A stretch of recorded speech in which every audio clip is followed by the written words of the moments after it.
As we told you in the previous video, McGregor is preparing for the next fight in the UFC and cannot wait until it happens. And there were a lot of reports regarding McGregor versus Usman for the 170-pound title fight next. However, Dana White came out and denied that. UFC president opened up about this situation and revealed that McGregor versus Chandler is very close to happening soon. Surprisingly enough, Dana White even gave a date for this fight, which is a very interesting story, so let's explain it.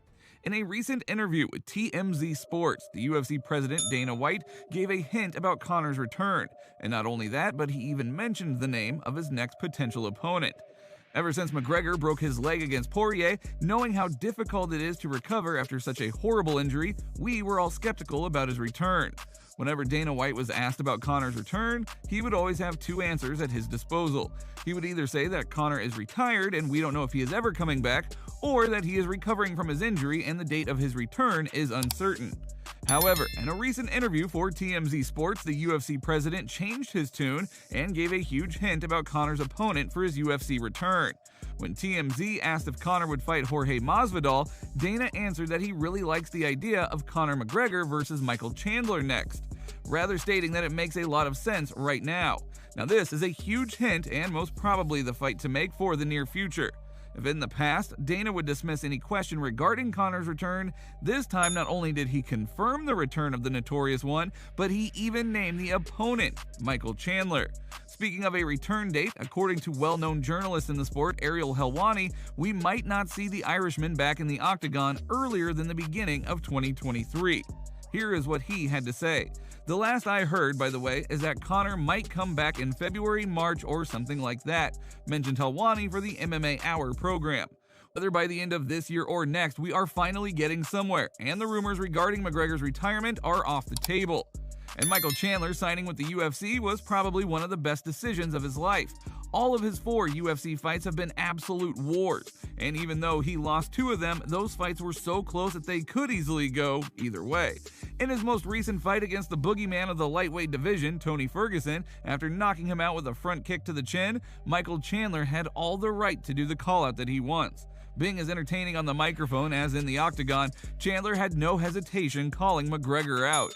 Conor McGregor, you've got to come back and fight somebody. I am the most entertaining lightweight on the planet, but I want to up the stakes, Conor. I want you at your biggest, I want you at your baddest, and I want you at your best. You and me at 170 this summer, this fall, this winter, holler at your boy. Those were the exact words of Chandler after brutalizing Tony Ferguson just moments before. Right after the call-out, McGregor tweeted that he likes the idea, responding in a respectful way, which is kinda unlikely for him. I'd have a nice knock off this guy, no doubt about it, a fireworks spectacle. I like the 170 shout also, was the tweet that McGregor posted in a response to that. Seems that all those callouts aged well, and this fight is now closer than ever, which leads to the question, who has a better chance of winning? Many people would count McGregor out due to his inactivity, and also given the argument that he is past his prime, but is he? Yes, he is on a losing streak, but does that really mean he is over the hill and not able to compete with the best? Let's take a look at who he has lost against. Khabib Nurmagomedov and Dustin Poirier, 2 of the best lightweights of all time. There is no shame in losing to those monsters, and losing to them definitely doesn't mean that someone is over his prime. Stylistically speaking, Michael Chandler is maybe the most winnable match for Conor out of all the other fighters ranked in the top 5 list. If this fight truly does happen, there is no doubt that McGregor would call Chandler a slappy wrestler with an overhand right. The problem here is that Chandler is not only a great wrestler, but a fighter who can turn your lights off at any time. Watching the previous 4 UFC fights, Chandler did not try to wrestle, but rather stand and bang, delivering wars and fights for the ages. In his possible matchup against Conor, his best chance to win is to mix his striking with wrestling. But judging by his previous bouts, it's highly unlikely that we will see Chandler playing safe by using his wrestling against the Notorious One. Also, Chandler always likes to say that he is not here for a long time, but for a good time, meaning he is always here to deliver a show and scream at fans afterward, "Are you not entertained?" The most likely scenario is that Chandler would try to beat Conor on the feet, throwing bombs, trying to deliver that big right at Conor's chin, and with that turning into a superstar overnight. Just imagine what it would mean for Chandler to knock McGregor out, defeating him in his own world. There is a lot to gain, but the question is it worth the risk? Conor, on the other hand, is the best counterpuncher in the division, If Chandler does what he always does, throwing a big right hand, extending his body in the process, Conor can easily counter that and deliver a straight left to his chin, knocking him out cold. Now, he has been knocked out before, and it can happen again, especially against a knockout artist like McGregor. Again, it all comes to the question, how would Chandler approach this fight? Would he take the risk and keep the action on the feet, or mix it up with his superior wrestling, capitalizing on McGregor's tiredness? The thing is, even if he tries that, there is still a big chance that he won't succeed. Take, for example, Conor's fight against wrestlers like Chad Mendes and Eddie Alvarez and how those fights ended for them.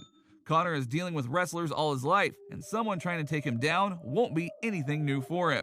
He is also faster and more fluid on the feet, and overall the more superior striker than Chandler.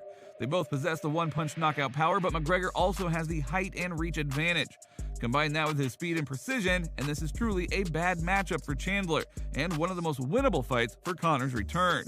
At the end of the day, whoever wins this fight, this could very likely be an open door for the next title contender against the uncrowded champ, Charles Oliveira. So what is happening? I'm very interested in what you guys think about this, so comment your thoughts, and if you liked the video, please don't forget to like and subscribe because it helps grow the channel.